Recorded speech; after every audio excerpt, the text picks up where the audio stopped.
Saúde os irmãos com a paz do Senhor, amém? Vamos orar para a gente iniciar a nossa aula de hoje. Senhor, meu Deus, meu Pai, nós queremos te agradecer, Deus, por estarmos mais uma vez diante de Ti, Senhor, na Tua presença, meu Pai, aprendendo da Tua palavra, Senhor, estudando, Deus, a Tua palavra, e pedimos que o Senhor venha nos dar sabedoria, que o Senhor venha nos encher, Deus, com a Tua unção, com a Tua graça, com a Tua bondade, com o Teu Espírito Santo, Deus, que o Senhor venha iluminar a nossa mente, o nosso entendimento, para que a gente possa entender, Deus, aquilo que nós vamos estudar hoje, para que a gente coloque em prática, Deus, a Tua palavra, Senhor, para que a gente ande sempre nos Teus caminhos, fazendo sempre a Sua vontade, Deus, que o Senhor venha repreender todo o mal das nossas vidas, meu Pai, todo o levante do inimigo, Deus, toda a enfermidade, Senhor, toda a seta, todo o desânimo, meu Deus, tudo aquilo que não vem de Ti, que o Senhor repreenda, meu Pai, da vida do Teu povo, Deus, dos Teus servos que acreditam e confiam em Ti, Senhor. É isso que nós pedimos, Deus, e Te agradecemos em nome de Jesus. Amém? Na lição de hoje, nós vamos falar sobre o reinado de Ezequias.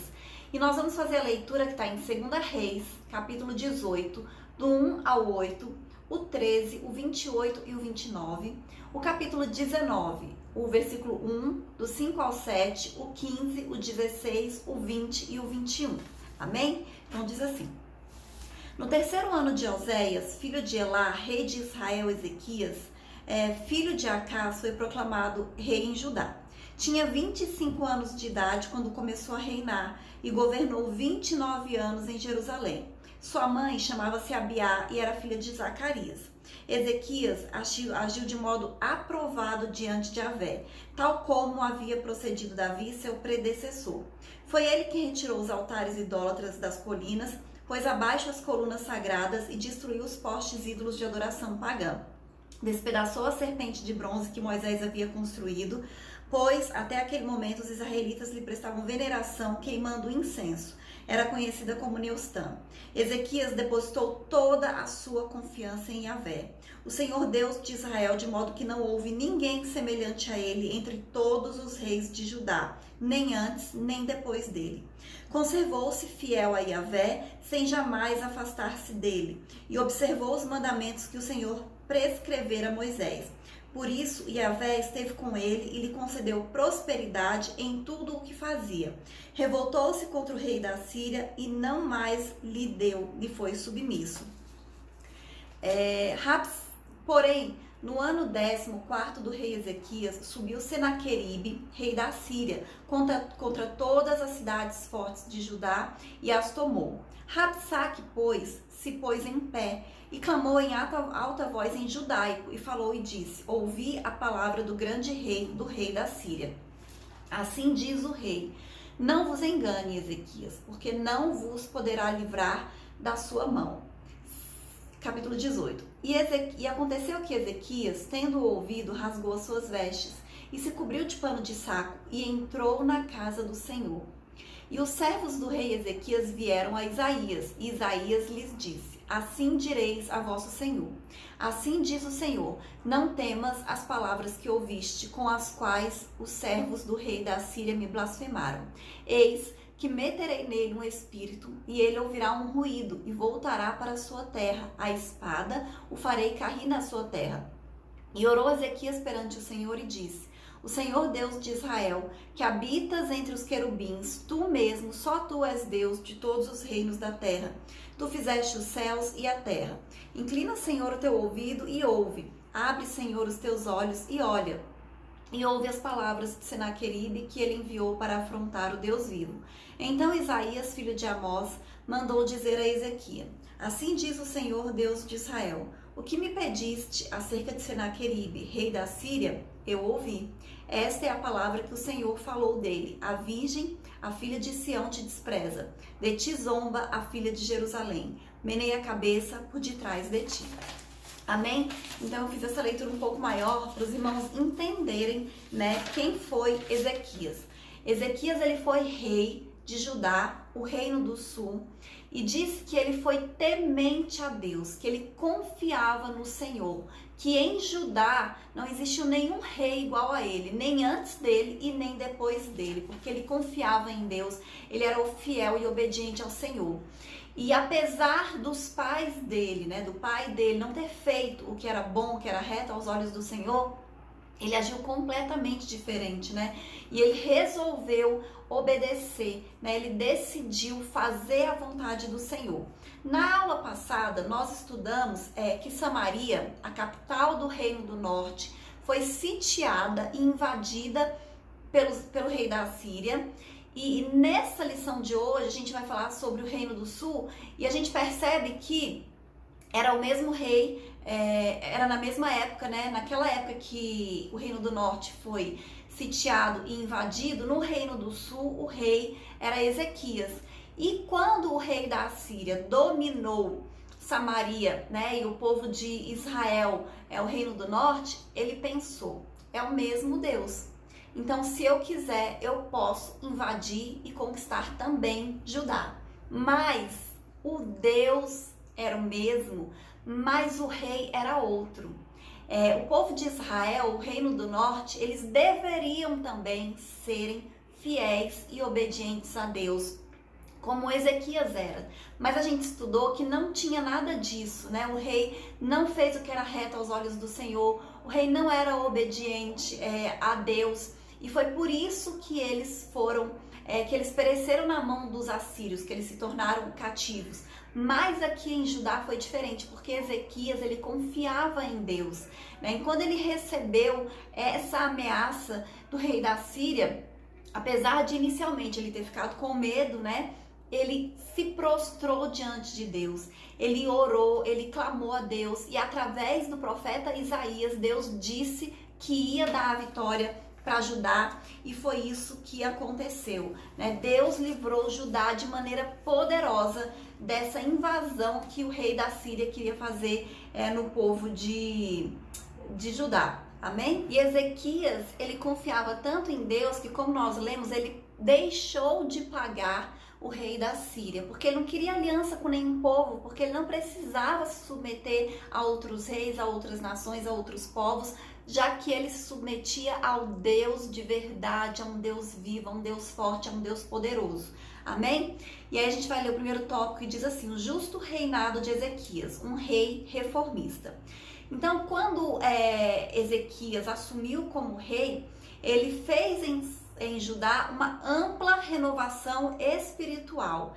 Ele reuniu os sacerdotes, os levitas, propôs uma nova aliança com Deus, ele fez uma reforma no templo, ele restaurou os altares. Então ele fez tudo aquilo que o Senhor queria que ele fizesse, Ele restituiu o ofício dos sacerdotes, ele celebrou a Páscoa, inclusive ele convidou o Reino do Norte para participar da celebração da Páscoa, que fazia muitos anos que eles não celebravam, que eles não faziam. Então assim, ele se achegou a Deus, Ele cumpriu os mandamentos do Senhor, ele restaurou a espiritualidade naquele povo que estava afastado, que estava frio, que estava distante de Deus. Então esse rei, com o coração disposto a obedecer a Deus, fez com que a nação, com que o povo também se submetesse à vontade do Senhor. Amém? Então Ezequias, ele tinha um coração quebrantado. E é muito importante, que a gente tenha líderes que tenham um coração quebrantado diante do Senhor, porque isso faz total diferença. Amém? A purificação dos lugares sagrados. Com a convocação de Ezequias, os sacerdotes e os levitas, eles voltaram, eles se reuniram e se prontificaram a purificar e a santificar a casa do Senhor. Então, o povo de Judá, o Reino do Sul, eles tinham feito também como o povo do Reino do Norte, o povo de Israel. Eles tinham colocado na casa do Senhor, no altar do Senhor, falsos deuses, falsos ídolos, e eles estavam naquela confusão, adorando várias coisas, Aquele sincretismo religioso também. Então, Ezequias manda purificar, ele manda limpar tudo, ele tira tudo que não vem de Deus, todas as estátuas, todos os ídolos. Ele mandou destruir tudo aquilo que o povo estava adorando no lugar de Deus. Tanto é que a purificação ela foi tão completa que quando a gente lê no livro de Crônicas, capítulo 29, os versículos 18 e 19, que fala sobre isso, ele diz a palavra todos várias vezes. Por quê? Porque nada ficou de fora. Tudo foi purificado, tudo foi consagrado a Deus, amém? E é assim que tem que ser. Nós devemos purificar, entregar ao Senhor e consagrar todas as áreas das nossas vidas. A gente não pode achar que nós podemos deixar algo, alguma parte da nossa vida fora da vontade de Deus, que não esteja em santidade. Nós precisamos dessa purificação completa, total, essa entrega total ao Senhor. Foi isso que fez a diferença no povo de Judá, no Reino do Sul, ali naquela época, amém? A adoração nacional. Então, a fim de restabelecer o culto a Deus, Ezequias convocou os maiorais da cidade para estarem na casa do Senhor, e ali ele ofereceu diversos sacrifícios para a reconciliação de todo o Israel. E foi nesse momento de muita comoção que o rei e os seus assessores e toda a congregação de Israel se prostraram diante do Senhor, se renderam diante de Deus. Então houve um momento ali de arrependimento, de purificação, de quebrantamento, de uma transformação verdadeira, uma nação inteira prostrada, adorando o Senhor, E aí isso agrada a Deus, Isso é muito poderoso na vida de uma nação, na vida de um povo, E a gente fala isso aqui, que foi em termos de nação, mas se a gente traz para um contexto menor, para o contexto familiar, uma família quebrantada diante de Deus, adorando ao Senhor, consagrando aquela família ao Senhor, orando, buscando. O Senhor age da mesma maneira, poderosa, livrando, guardando, abençoando, assim como Ele fez com Israel ali no reinado de Ezequias, amém? E aí o outro tópico é Senaqueribe invade Judá. As ameaças de Senaqueribe. Então, o Império Assírio, ele estava crescendo. Então, eles estavam conquistando muitos reinos, muitas terras. E ele havia invadido várias nações do Oriente Médio, inclusive o próprio Israel, como eu disse, o Reino do Norte, que foi levado como cativo. E agora, Senaqueribe, o rei da Síria, ele achava que poderia fazer o mesmo com Judá. E aí ele expediu um decreto ali poderoso, falando que para sitiar Jerusalém e ameaçar o rei Ezequias. E que havia se rebelado contra o rei da Síria e não estava mais pagando o que ele tinha que pagar, como sendo uma nação submissa à Síria. E aí, durante o cerco a Jerusalém, Senaqueribe, por meio de seus oficiais, ele usou uma estratégia de difamar Ezequias.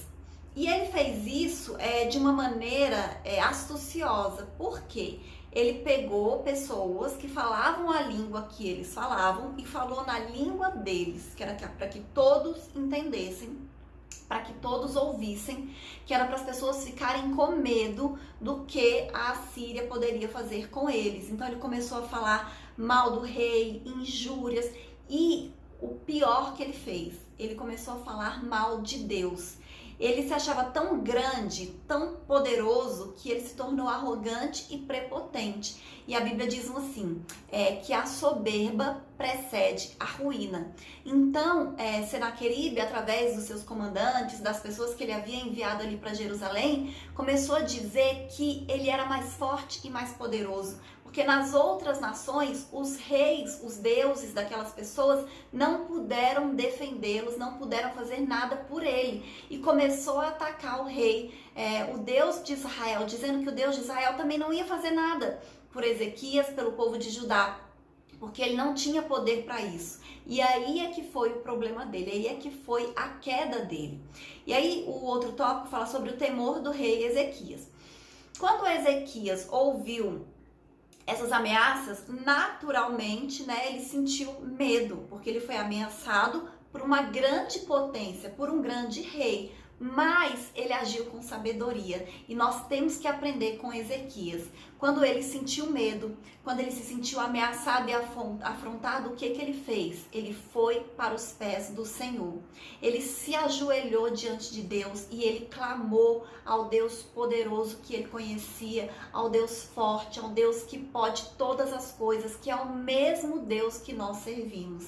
Então, sempre que nós formos ameaçados, afrontados, nós temos que colocar diante de Deus. A gente tem que fazer como Ezequias, né? Nós temos que nos prostrar e clamar ao Senhor. E aí, ele foi consultar o profeta, né? Que era Isaías, que naquela época era o profeta real, né? Que tinha contato com o rei constantemente, que estava ali dentro do palácio. E a palavra dele, de Deus, para o povo foi de vitória, que eles não precisavam se preocupar. E Deus disse exatamente o que ia acontecer e como ele ia fazer. Amém? Então a gente vê aqui como Deus é poderoso, mas nós precisamos confiar nesse Deus, né? Nós precisamos clamar a esse Deus e acreditar que ele é forte e poderoso. Porque da mesma maneira que Jerusalém, né, o reino de Judá, ele foi sitiado e foi ameaçado pelo rei da Síria, o reino do norte também foi. Nós vimos que eles sitiaram Samaria por 3 anos e depois invadiram a cidade. Mas o reino do norte não se prostrou diante do Senhor. O rei do norte não clamou a Deus, não pediu ao Senhor um socorro, muito pelo contrário. Então a gente vê aqui a diferença, né, entre você ser obediente a Deus, você se prostrar diante do Senhor, se submeter a Deus, e aqueles que não se submetem. E aqui a oração do rei e o livramento do Senhor. A oração confiante de Ezequias. Então, para intensificar ainda mais a sua estratégia de medo, o rei da Síria ele enviou cartas atrevidas e ameaçando o rei Ezequias. Então, assim, ele estava trabalhando no psicológico, né? Ele queria deixar a população e o rei com medo. Então, ele ficou proferindo palavras para que, se eles tivessem medo, ele poderia agir, né, com mais facilidade. E é isso que o diabo faz com a gente também. Ele quer que a gente sinta medo. Porque ele sabe que quando a gente está com medo, a gente abre brechas para o diabo agir. Uma das brechas que a gente dá para o diabo agir na nossa vida é o medo. Então nós temos que colocar todo o medo, tudo aquilo que nós tememos diante do Senhor. Aqui diz até que Ezequias, ele ficou assombrado com aquelas ameaças, com aquelas coisas, mas diz que ele se prostrou diante de Deus, colocou diante dele todo aquele medo, tudo aquilo que estava acontecendo com ele, e foi Deus que o livrou. Amém? Então, quando Ezequias recebeu essas cartas de ameaça do rei da Síria, ele pegou as cartas e apresentou diante de Deus e fez uma oração fervorosa, e o Senhor ouviu a oração de Ezequias. Amém? Ele apresentou as afrontas que Senaqueribe estava fazendo contra ele e pediu que o Eterno livrasse ele daquele ímpio. Então vamos apresentar diante do Senhor toda a afronta que o inimigo está fazendo contra as nossas vidas. O inimigo, ele não tem poder sobre a sua vida. Maior é Deus, mais forte, mais poderoso do que qualquer levante de Satanás. Coloque diante de Deus toda a afronta que Satanás está fazendo na sua casa, na sua família, no seu trabalho, no seu casamento, aonde quer que Satanás esteja te afrontando, coloque diante do Senhor, porque Ele é poderoso para livrar. Assim como Ele livrou a nação de Judá, o rei Ezequias, ele tem poder para nos livrar também. Amém? Deus conforta o rei. Então Deus usou o profeta Isaías para confortar o rei Ezequias e mostrar que estava com ele. Amém? Então o Senhor disse que tinha ouvido as orações do rei a respeito daquele atrevimento de Senaqueribe, que aquele ímpio havia afrontado e blasfemado o verdadeiro e único Deus. E quando alguém afronta a Deus, geralmente não acontece coisa boa com essa pessoa, não. Então olha só o que aconteceu. Sem que Ezequias precisasse usar o seu exército, nem as suas armas, o Senhor dos exércitos deu um livramento. Diz que o Senhor enviou um anjo que matou de uma única vez 185 mil assírios. O exército não precisou fazer nada de Israel. Rei Ezequias nem precisou lutar, foi o próprio Deus que lutou para ele. E aí, pior, diz que depois Ezequias estava lá na terra dele, adorando os deuses lá no templo dele, que os próprios filhos de Senaqueribe o mataram. Então, olha só que coisa terrível. Além de 185 mil assírios terem morrido através de um anjo que Deus enviou, o rei que afrontou o Deus único e verdadeiro morreu pela mão dos seus próprios filhos. Que fim triste que esse homem teve. Então vamos ler a conclusão, que diz assim: a lição que aprendemos nessa história é que ninguém pode afrontar e zombar do Todo-Poderoso e ficar impune. O reinado de Ezequias foi muito diferente da maioria dos reis de Judá, pois ele foi temente ao Senhor e confiou nele nos momentos mais difíceis de seu reinado. Ezequias nos deixou uma grande lição. Deus sempre ouve os sinceros de coração que confiam nele, mesmo diante do medo e da insegurança. Amém? Humanamente falando, para Ezequias, né, e para a nação de Judá, eles não tinham chance. Porque, de fato, o reino da Assíria, né, o rei da Síria, ele estava muito poderoso. E ele já tinha conquistado várias nações. E aonde eles iam, eles eram vitoriosos e ele conseguia escravizar o povo. Mas quando ele chegou em Judá, ele não estava enfrentando uma nação somente, ele estava enfrentando uma nação que servia, né, ao Deus único, ao Deus poderoso. Amém? Então, assim, o povo já tinha passado pelo processo de purificação, de santificação, de arrependimento, de quebrantamento. Eles estavam em intimidade com Deus e o rei Ezequias tinha uma vida de intimidade. E como eu disse, né, a gente percebe a diferença entre aqueles que servem a Deus e confiam no Senhor e aqueles que não servem a Deus. Porque o reino do norte, né, sendo afrontado pelo mesmo exército, o assírio, foi perdedor porque não confiou em Deus. Mas o reino do sul foi vitorioso porque eles acreditaram no Senhor, porque eles confiaram em Deus. E nós temos que aprender muito com essa lição. Nós precisamos confiar no Senhor em qualquer situação. Não importa o que está acontecendo na sua vida hoje. Pode parecer que não tem jeito, pode parecer que não tem solução, pode parecer que não tem saída, mas coloque essa situação diante de Deus. Se você está sentindo medo, coloque esse medo diante do Senhor e creia que Ele é poderoso para fazer infinitamente mais na sua vida, que Ele é poderoso para transformar, que Ele é poderoso para mudar qualquer circunstância e qualquer situação. Amém? Então essa é a lição de hoje, né? Que os irmãos compartilhem com outras pessoas para que mais vidas sejam abençoadas e até a próxima aula em nome de Jesus.